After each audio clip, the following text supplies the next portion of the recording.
1962. The Panjshir Valley. Your birthplace is a sun-baked mud hut. The midwife is a neighbor.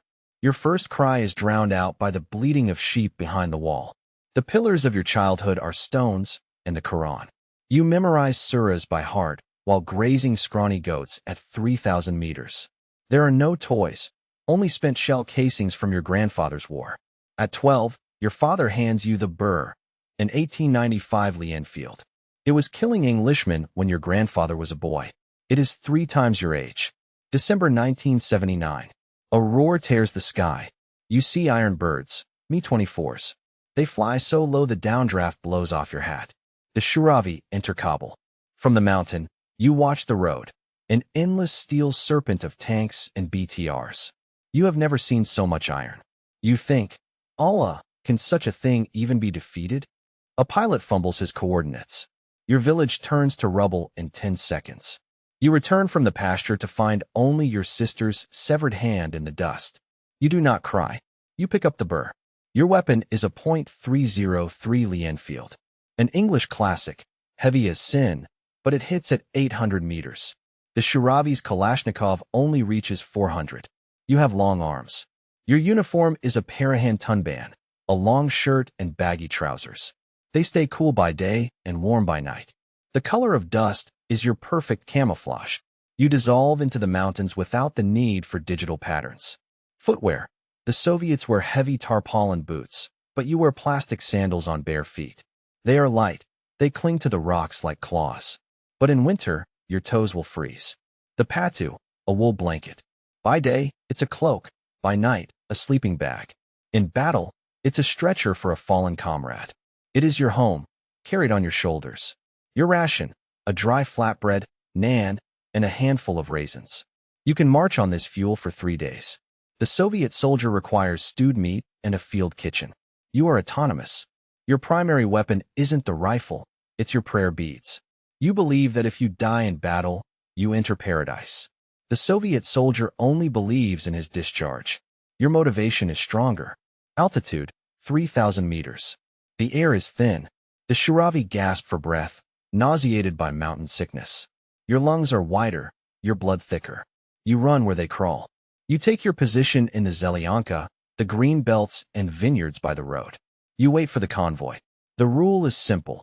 Hit the first vehicle, hit the last, then butcher the center. A fuel tanker approaches. A choice morsel.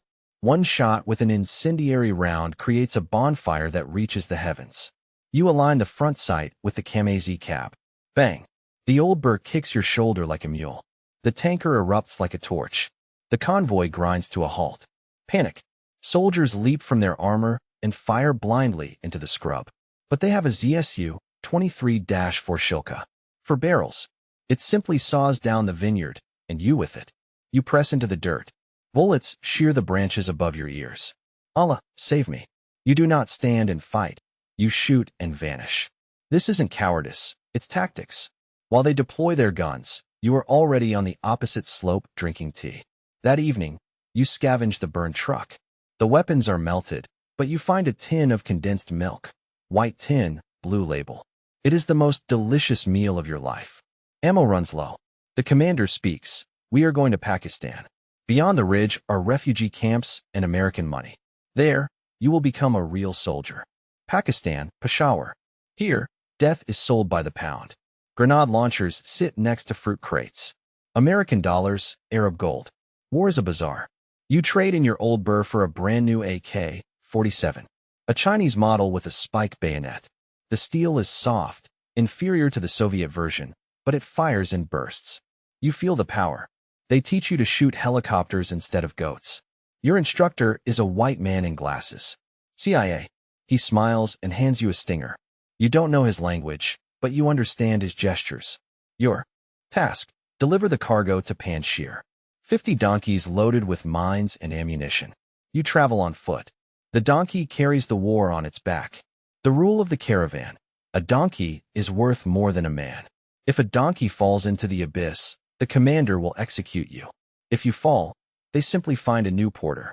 Enemy number 1. The PFM-1 pedal mine. The Soviets scatter them by the thousands from the air. Plastic, green, shaped like a toy or a leaf. Children are the first to find them. Inside is liquid explosive. Step on it, and it shears off your heel. It won't kill you, but it will ruin you. A wounded man is a burden to the unit. The Shiravi know this. Your friend said steps off the path to prey. A click. A pop. You turn. Said is sitting, staring at his foot, now mere mincemeat. He doesn't scream. Shock. There are no hospitals in these mountains. Your first aid kit is a dirty rag and a stick for a tourniquet. You bind his leg to stop the bleeding. He recites a prayer, his face turning ashen. Now, you are -1 fighter and plus 80 kilograms of cargo. You take turns carrying Said in a blanket. The caravan slows. The commander fumes. War has no room for pity. You thought the mountains were yours? A mistake. The GRU Spetsnaz, the caravan hunters, are already here. They don't make noise like the regular infantry. They sit in ambush for days, as still as stones. First, the donkeys fall without a sound. The Spetsnaz use suppressed weapons. Your caravan dies in silence. You dive behind a rock, unable to tell where the fire is coming from. Night. You hope to vanish in the dark, but a chandelier ignites in the sky, an illumination flare on a parachute. It becomes as bright as day. Shadows dance, betraying your position. At dawn, the rooks arrive, Su-25 ground attack jets. They dive straight at you. You see the muzzle flashes from their cannons before the sound ever reaches you. S-5 rockets turn boulders to dust. Shrapnel shears through everything living. Your commander is torn to pieces. You survive only because you crawled into a marmot's burrow. The caravan is shattered. No food. For 3 days, you trek through the peaks, chewing raw grain scavenged from the dirt. You drink from stagnant puddles.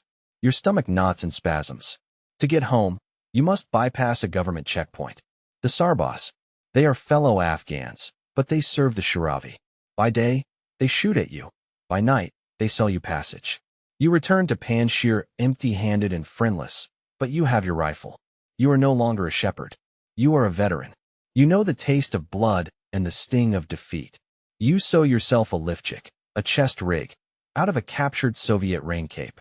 AK magazines on your chest. It's practical, it's status. You look like a holy Rambo.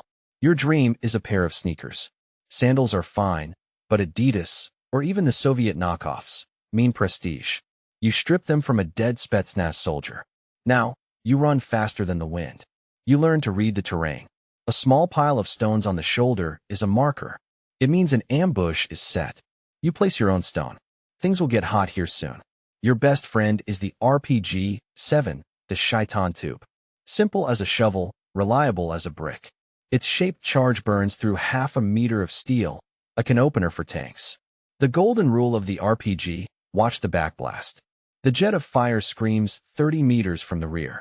If your friend Akhmet stands behind you, he becomes a shish kebab. You hit a BTR-60 in the flank. The fuel tanks erupt. The jet of plasma screams through the interior. The sudden pressure spike bursts the crew's eyes. The iron coffin is sealed. The battle is over in 5 minutes. You don't run to the wreckage for glory. You go for the commander watch. They say the Shiravi have the watches, but we have the time. Now, you have both. The joy is fleeting. The Russians call in the Grads. Multiple launch rockets. 40 rounds saturate the grid. The earth stands on end. You run like a gazelle, praying to every prophet. Salvation lies beneath the earth. The Kerez, ancient water tunnels. You drop into a hole in the ground. It is dark, damp, and smells of rot, but the rockets can't reach you.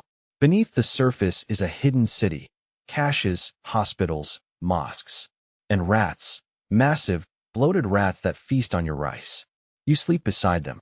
War is war, but tea is sacred. Green tea with sugar.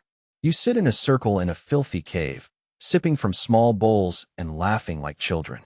5 minutes of peace. But the water in the Kerez is foul. Your eyes turn yellow. Hepatitis. Jaundice. You grow weak and nauseous. Half the unit is as yellow as lemons. There is no one left to fight.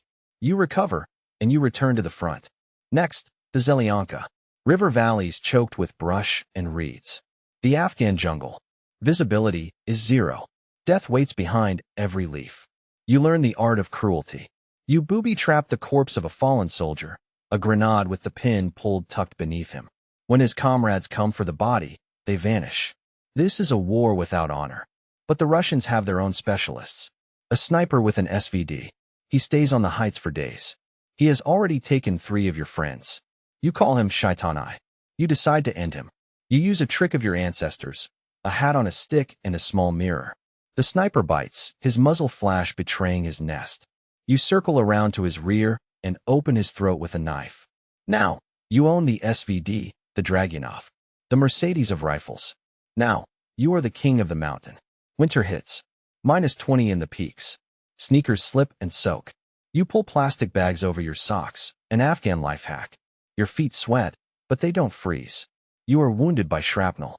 A Frenchman from Doctors Without Borders enters the cave. He gives you antibiotics and chocolate. He saves you, an enemy of the very civilization he represents. A strange war. The Russians shift tactics. They bring the RPO Shmel, the bumblebee, a thermobaric flamethrower. It doesn't fire liquid flame, it fires a vacuum. It is more terrifying than napalm. The blast sucks the oxygen from the cave. Your lungs nearly collapse. You survive, but blood leaks from your ears. Now, you hear only a constant ringing, the eternal hum of this war. 1986 draws to a close. A caravan arrives with long tubes. The Americans have sent the Stinger. This changes everything. You are no longer the prey. You are a dragon hunter. You can't read English, but the crate contains instructions in comic strip form. Insert battery. Deploy antenna. Wait for the tone. War for the illiterate. You climb to the highest peak, for 1,000 meters. It's freezing even in July. You wait. The Stinger is heavy, 15 kilograms pressing into your shoulder, but your hatred is heavier. There he is. And me, 24, flying with arrogant confidence. The pilot thinks he is untouchable. He doesn't know the era of impunity has ended. You pop the cap. A sound grows in your earpiece. A faint crackle, then a sharp, piercing scream. The seeker head has locked onto the heat of the engines. Allahu Akbar. The missile screams from the tube, unfolds its wings, and hunts. A trail of white smoke writes the death sentence in the sky. You discard the empty tube. The Stinger is intelligent. It ignores the hull and strikes the heart of the engine. It flies straight into the exhaust and detonates. The pilot has no chance. The explosion severs the crocodile's tail. The machine enters a death spiral, falling like a stone. The rotors hack the air with a horrific rhythm. The dragon is dead. White silk blooms in the sky. The pilot's ejected. You run toward them, not to render aid, but to take their gear and their lives. It is a race against time, but the Russians do not abandon their own. 2 Mi-8s scream in, search and rescue. Spetsnaz operators leap out while the helicopters are still moving, laying down a wall of fire. The pilots are gone, but you find a flight helmet with a shattered visor. You put it on. Now you can hear the Russian radio chatter. You can hear their fear. After the Stingers, the war transforms. The helicopters retreat to the high heavens. Now the bombs fall indiscriminately, erasing villages. You protected yourself, but you sacrificed your people. For every downed bird, the GRU exacts a brutal toll. They drop teams directly